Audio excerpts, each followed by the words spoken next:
Saat ini, mata Wang Lin memancarkan cahaya misterius. Jika nama wanita ini adalah Qin, maka ayahnya adalah Kaisar Langit, Qin Lin. Wang Lin mengamati batu giok di tangannya dan merenung. Menurut batu giok ini, Qin Shuang ini adalah putri Kaisar Langit Hujan. Dia juga memiliki pedang langit hujan. Mungkinkah mayat wanita Ting E, yang begitu dikagumi oleh senior Zhou Yi, adalah putri Kaisar Langit Qin Lin?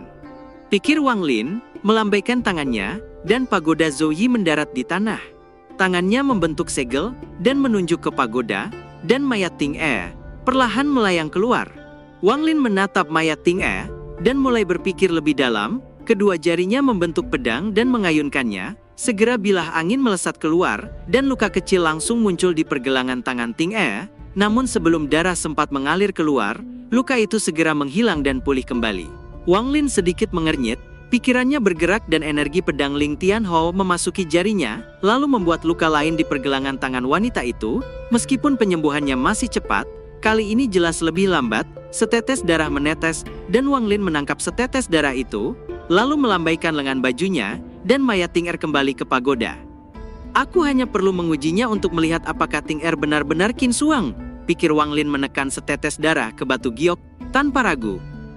Ketika setetes darah mendarat di batu giok, tetesan itu langsung berubah menjadi kabut darah yang perlahan memasuki batu giok hijau, dan suara retakan terdengar dari batu giok hijau, yang kehilangan satu lapisan, dan sebuah batu giok dengan garis tipis berwarna merah muncul.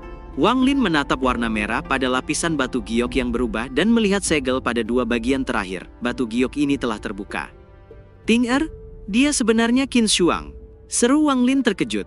Sementara itu Huang Yu terbangun pada hari kedua, dan melihat formasi pedang tiga bakat masih menyelimutinya. Semburan energi dingin memasuki tubuhnya melalui ujung pedang, membuatnya tak berani bergerak sedikit pun. Selain itu, Su Li Guo juga sedang mengamatinya, dan pedang sabit melayang di sekitarnya. Beberapa hari kemudian, indera spiritual Wang Lin keluar dari dalam batu giok dan membuka matanya. Dia menatap Huang Yu dan berkata, "Ada bagian ketiga dari batu giok, itu adalah sebuah peta. Serahkan peta itu," kata Wang Lin. Wajah Huang Yu dipenuhi kepahitan saat ia berkata, "Kau sudah mengambil semua tas penyimpananku, apalagi yang kau inginkan?" kata Huang Yu dengan getir, dan mengumpat dalam hati, "Orang ini bahkan lebih buruk daripada pasangan kultivasi itu. Mereka hanya menginginkan satu tas penyimpananku, tapi orang bernama Wang ini tidak mau meninggalkan apapun." Wang Lin menatap Huang Yu dengan dingin dan melambaikan tangannya. 10 pecahan giok terbang keluar menyebabkan wajah Huang Yu berubah drastis. Wang Lin menutup tangan kanannya dan 10 giok yang pecah menyatu menjadi satu, lalu mengulurkan jarinya menekan dahi Huang Yu dan mengeluarkan jiwa asalnya, dan memurnikan energi spiritual surgawi di dalam jiwa asalnya yang perlahan mengembun menjadi pecahan batu giok kecil. Jiwa asal lelaki tua itu kemudian dilempar keluar menara dan ditelan oleh awan hitam menjadi pecahan jiwa. Mantra berhenti. Gumam Wang Lin duduk bersila untuk mulai melatih mantra berhenti ini. Waktu 20 tahun berlalu, pertempuran antara negeri iblis langit dan negeri iblis api terus berlangsung dan semakin memanas. Iblis kuno dari negeri iblis langit sudah mempertimbangkan masalah ini ketika ia memutuskan untuk memulai perang melawan negeri iblis api. Saat negeri lain bersiap untuk menyerang, ia menggunakan kekuatannya untuk menyegel kota iblis langit. Selama waktu ini, suku pemurnian jiwa dengan cepat berkembang dan semakin kuat. Selama perang terjadi, di medan perang negeri iblis api, muncul beberapa sosok misterius berjubah hitam yang menarik perhatian kedua musuh. Sosok berjubah hitam ini sering muncul di medan perang untuk menelan sejumlah besar pecahan jiwa. Wang Lin tidak peduli dengan pertempuran di negeri iblis api dan menghabiskan waktu 20 tahun untuk berlatih mantra surgawi yang sulit. 20 tahun berlalu cepat bagi Wang Lin yang sedang mempelajari mantra surgawi, dan tanpa terasa lebih dari 50 tahun telah berlalu. Hanya kurang dari 10 tahun tersisa dari perjanjiannya dengan iblis kuno. Dalam waktu ini, Wang Lin baru saja mencapai batas mantra hentikan langit. Persyaratan untuk mantra langit ini bukanlah sejumlah energi spiritual langit, melainkan pemahamannya tentang langit. Wang Lin melupakan waktu dan tenggelam dalam mantra surgawi. Selama puluhan tahun ia bertapa, suku pemurnian jiwa telah mengirim banyak orang ke garis depan di negeri iblis api untuk mengumpulkan jiwa dan memperkuat diri. Semua ini berubah ketika pasukan dari negeri lain memasuki negeri iblis langit. Bukannya kembali, para anggota suku malah mempertahankan negeri iblis langit. Sejumlah besar anggota suku kembali dari negeri iblis api dan mulai berperang melawan prajurit iblis dari berbagai negeri iblis lainnya.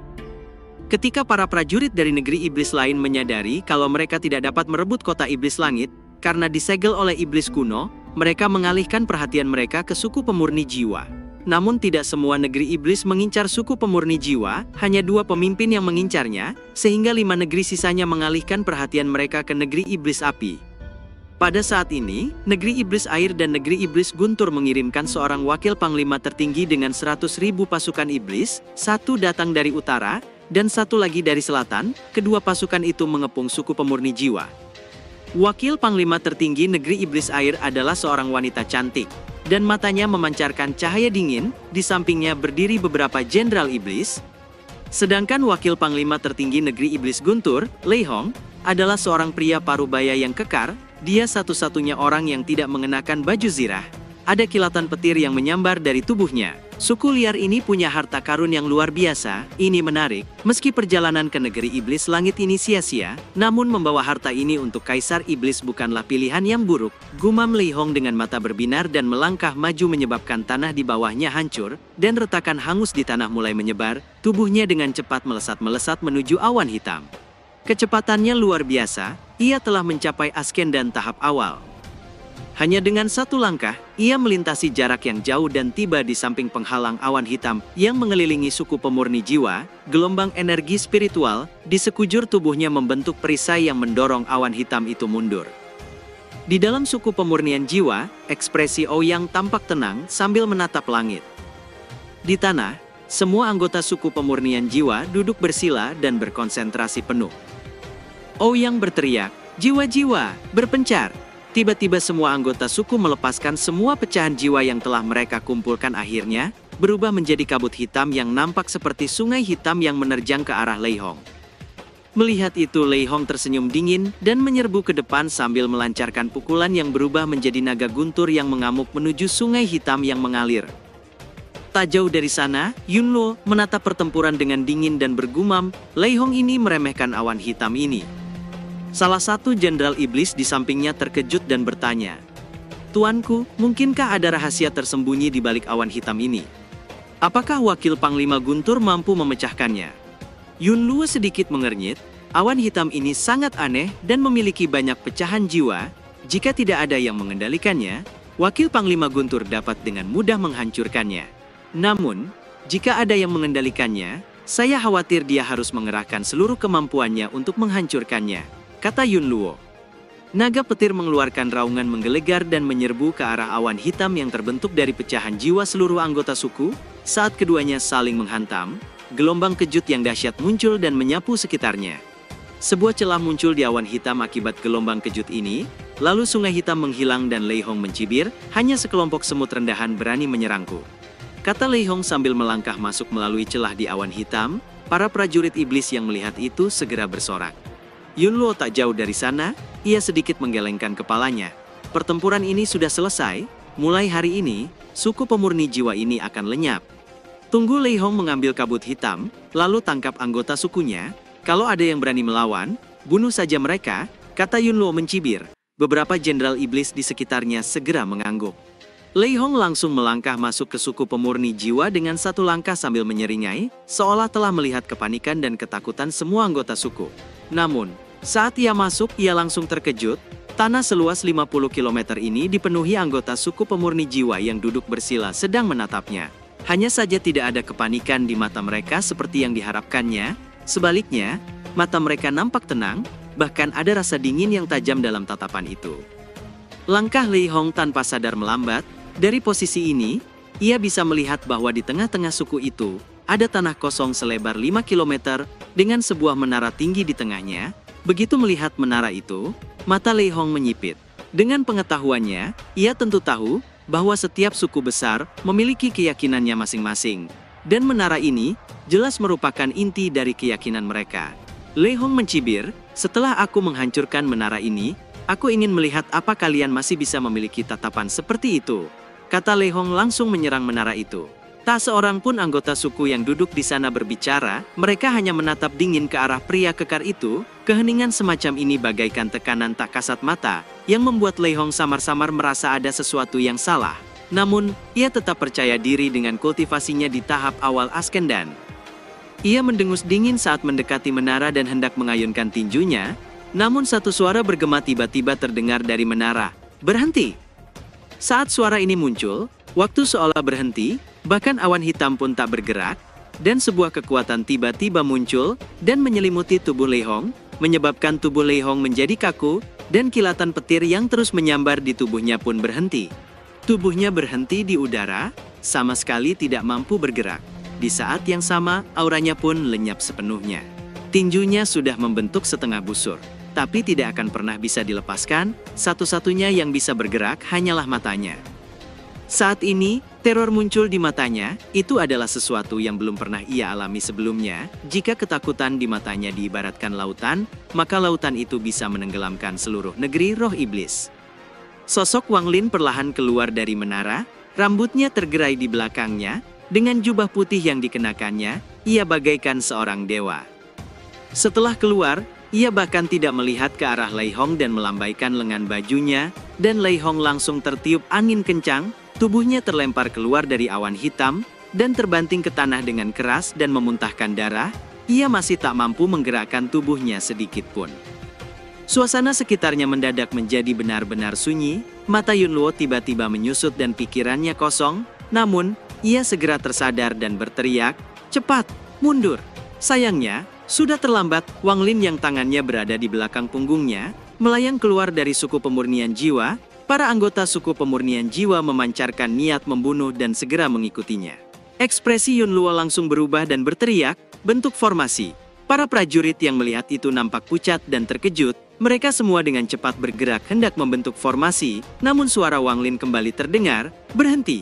Kata Wang Lin membuka kedua tangannya, dan mengangkat kepalanya sambil memejamkan matanya. Pemahamannya selama puluhan tahun memungkinkannya menyentuh batas mantra surgawi. Saat ini, adalah pertama kalinya ia melepaskan mantra surgawi dengan kekuatan penuh. Dengan satu kata, dunia berhenti bergerak, semua musuh di luar suku pemurnian jiwa berhenti bergerak saat ini. Para anggota suku pemurni jiwa menerima perintah dan segera bergegas untuk membantai. Di saat yang sama, awan hitam di atas suku pemurni jiwa menyebar dan menutupi langit di sekitarnya. Yun Luo juga membeku, namun, setelah 3 tarikan napas, cahaya biru mengelilingi tubuhnya, matanya dipenuhi ketakutan saat berbalik untuk melarikan diri. Tepat pada saat ini, 3 cahaya pedang melesat keluar dan mengejarnya lalu mengelilinginya sebelum menembus tubuhnya, hingga tewas seketika di tengah kabut darah yang menyebar. Wang Lin melayang di udara, dan diam-diam merasakan kekuatan mantra surgawi, seolah pembantaian di tanah terjadi di dunia yang berbeda. Aku masih belum sepenuhnya memahami mantra surgawi ini, tapi perjanjianku dengan iblis kuno akan segera tiba, jadi tidak ada waktu untuk terus memahaminya. Sudah waktunya untuk pergi, pikir Wang Lin melambaikan tangannya dan pedang Zishu menyimpan jiwa asal Yun Luo sebelum menghilang. Sebulan kemudian, Wang Lin meninggalkan suku pemurnian jiwa, ia mengeluarkan bendera 1 miliar jiwa, dan meninggalkan jejak kesadaran untuk melindungi suku. Wang Lin tidak langsung bergegas menuju negeri iblis api, dan pergi ke gua Jalan Naga Langit, dan mencatat ke-11 simbol sebelum pergi. Giok itu mengatakan ada 12 simbol, tapi saat ini hanya ada 11, aku tidak tahu di mana simbol terakhir itu. Pikir Wang Lin. Saat ini, api peperangan menyelimuti seluruh negeri iblis api, 7 negeri lainnya terus membangun menara militer di negeri iblis api. Negeri ini telah sepenuhnya menjadi medan perang. Setelah hampir 100 tahun berperang, tanahnya telah berubah menjadi merah darah, banyak mayat-mayat hancur berserakan, yang tak terhitung jumlahnya menutupi tanah, semburan aura kematian keluar dari mayat-mayat itu dan membentuk kabut gelap yang menyelimuti seluruh negeri iblis api. Ini adalah pertempuran sampai mati antara negeri iblis langit dan negeri iblis api, belum ada yang menang atau kalah dalam pertempuran ini. Ibu kota negeri iblis api benar-benar kosong, bahkan Kaisar Iblis pun ikut dalam pertempuran. Iblis kuno dari negeri iblis api juga menyegel ibu kota, dan tidak mengizinkan siapapun masuk. Energi spiritual iblis yang pekat menyebar dari lembah dan menyelimuti seluruh ibu kota negeri iblis api. Ketika Wang Lin mendarat di luar ibu kota negeri iblis api, dia tidak terbang, melainkan berjalan selangkah demi selangkah menuju ibu kota negeri iblis api. Sosoknya bagaikan jiwa pengembara berjubah putih saat berjalan sendirian di dalam kabut kelabu ini. Di mata 9 iblis kuno, para manusia hanyalah orang-orang yang mereka beri pencerahan. Manusia hanyalah alat untuk membantu mereka pulih. Bahkan jika semua orang mati, hati mereka tidak akan terpengaruh sama sekali. Wang Lin dengan tenang melangkah maju dan berpikir, penghalang segel iblis kuno api itu berada di jarak 5 km dari ibu kota dan sangat kuat, bahkan panglima tertinggi manapun tak mampu menghancurkannya. Itu adalah salah satu cara yang dimiliki iblis kuno untuk melindungi dirinya. Iblis kuno Beiluo pernah berkata, bahwa setelah ibu kota kosong, iblis kuno pasti akan menyegel kota untuk mencegah siapapun masuk. Itulah sebabnya hal pertama yang disepakati adalah menghancurkan segel ini. Wang Lin berhenti di luar penghalang segel energi spiritual iblis dan menunjuk tangan kanannya. Ada kilatan cahaya hitam di ujung jarinya saat ia menunjuk ke layar. Saat jari ini menyentuh penghalang segel, kekuatan pantulan yang dahsyat tiba-tiba muncul dan mendorong jari Wang Lin ke belakang. Itu memang sangat kuat, gumam Wang Lin. Tepat pada saat ini, raungan dahsyat tiba-tiba melonjak keluar dari ibu kota dan mengejutkan Wang Lin. Enyahlah. Wang Lin sedikit mengernyit. Tangan kanannya membentuk segel yang memancarkan energi spiritual iblis. Saat raungan itu menghantam Wang Lin, segel itu langsung menghilang. Satu raungan yang dipenuhi amarah tiba-tiba terdengar, "Kau dikirim oleh Beiluo." Wang Lin mengabaikan suara itu dan bergumam, "Iblis kuno Beiluo, ini adalah bagian pertama dari perjanjian kita, perhatikan." Kata Wang Lin mengangkat tangan kanannya dan menunjuk ke langit. Tatapannya menjadi dingin saat berkata, "Energi pembantaian, kumpulkan." Suara itu segera menyebabkan badai dahsyat di negeri iblis api. Di medan perang bagian utara, di mana para prajurit iblis dari kedua belah pihak tiba-tiba menjadi gemetar, seutas niat membunuh yang kejam melesat keluar dari tubuh mereka dan menghilang di kejauhan. "Leluhur telah tiba," seru para prajurit iblis itu dipenuhi kegembiraan. Mereka tidak lagi membantai dan segera meninggalkan medan perang. Di medan perang selatan negeri iblis api, banyak sosok berjubah hitam menyerbu ke medan pertempuran dan membantai para prajurit iblis. Para jenderal iblis dari kedua belah pihak sudah terbiasa dengan keberadaan sosok berjubah hitam ini, yang datang dan pergi tanpa jejak. Mereka tidak tahu dari pihak mana sosok berjubah hitam itu berasal. Bahkan ketika mereka berhasil mengepung sosok itu, seringkali hasilnya tidak sepadan. Namun pada saat ini, para sosok berjubah hitam itu tiba-tiba gemetar dan memancarkan kegembiraan di mata mereka dan segera pergi. Saat mereka pergi, untaian energi pembantaian yang kuat meninggalkan tubuh mereka dan menghilang di kejauhan. Adegan ini terjadi bersamaan di berbagai tempat di negeri iblis api. Dalam sekejap kabut hitam menutupi langit. Mereka yang sedang bertempur di negeri iblis api berhenti bertarung saat itu juga dan menatap langit dengan ketidakpastian dan mata penuh kebingungan.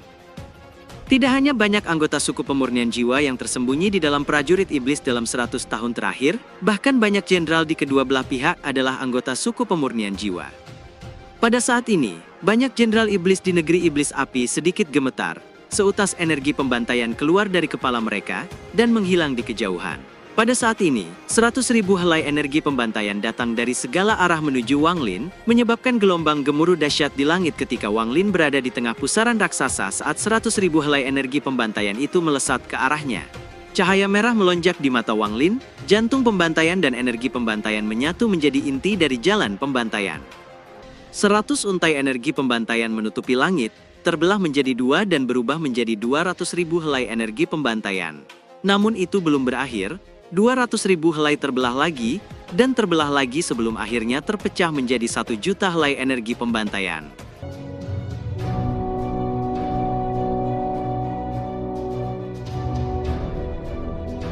Cerita pun selesai, nantikan spoiler selanjutnya guys. Buat yang belum subrek, dibantu subrek yuk guys, biar jalan terus spoilernya. Buat yang udah subrek mudahan dilancarkan rezekinya. See you and ciao.